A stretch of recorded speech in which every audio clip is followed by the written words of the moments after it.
You're up first. Hi, a good day for your program. I'm watching you right now, and the question I have for Mark is, how does he intend to ensure that what he covers get the desired effect? What I'm saying is, I am part of a global issue coverage guy. For example, there's a genocide that is happening in British Cameroon, that is in West Africa, where we have more than 13,000 people killed, 9,000 homes burned, 1.5 million people internally displaced, more than 200,000 as refugees in Nigeria, and there's continuous killing every day. There is a website that Mark can go there and see. It's called Ambazonai GenocideLibrary.com. You won't believe what is happening, and the world is silent. Mark, how do you get these issues on the table of decision makers? It's more than Rwanda. Thank you.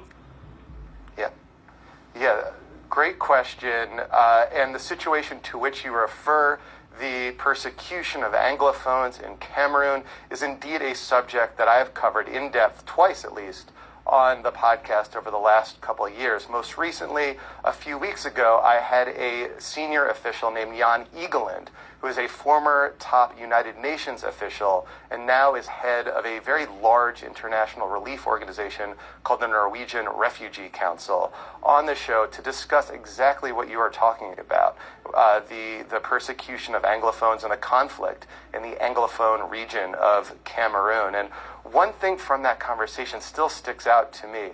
That conflict has displaced, as you said, several 100,000 people, but it's also led to now over 1 million children who are out of school, who are unable to attend school because of this conflict. And, it's issues like precisely that you just identified that I seek to bring to a larger audience. These are issues that animate, for example, the Cameroonian diaspora, of which I presume you are a part, but they have broader global significance, and so I see it as my mission to bring those stories that may resonate among our community but are of importance to the broader global community and bring that to a broader foreign policy audience. So thank you for your question. It was May 8th of this year. A Crisis in Cameroon is the title of the podcast. If that viewer or others want to view or listen to your podcast, where can they go? Go to globaldispatchespodcast.com is probably the easiest way. Or if you have an iPhone, you can just open up your Apple Podcasts app and search for Global Dispatches, World News That Matters. Elizabeth is next out of Glen Allen, Virginia. Democrat, good morning. Good morning. I grew up in Central Africa, Cameroon. I'm just wondering why it's taking so long for the United Nations to intervene in the civil war or the conflict in Cameroon.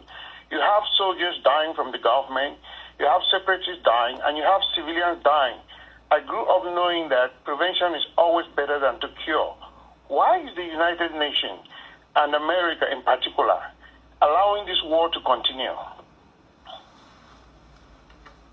So to answer your question about the UN, there have not been, for example, any sort of discussion of armed intervention, of peacekeepers intervening in the UN. I think what you're seeing right now is actually growing momentum within the United Nations to do precisely as you said, to send more high-level officials to Cameroon to try to facilitate a dialogue between the government and between leaders of the Anglophone community that are being persecuted. There has been an increase in humanitarian assistance, but there has not been a meeting of the Security Council that resulted in any sort of legally binding resolution on Cameroon. There have been other meetings of the Security Council about Cameroon, but none that had that kind of legally binding, you, the government of Cameroon, you, the leaders of the Anglophone community, must come together to discuss these issues and resolve your issues. Also, oftentimes, and this comes back to your question about the United States, oftentimes what drives events at the Security Council are the priorities of the 5 permanent members of the United States, France, the United Kingdom, Russia, and China.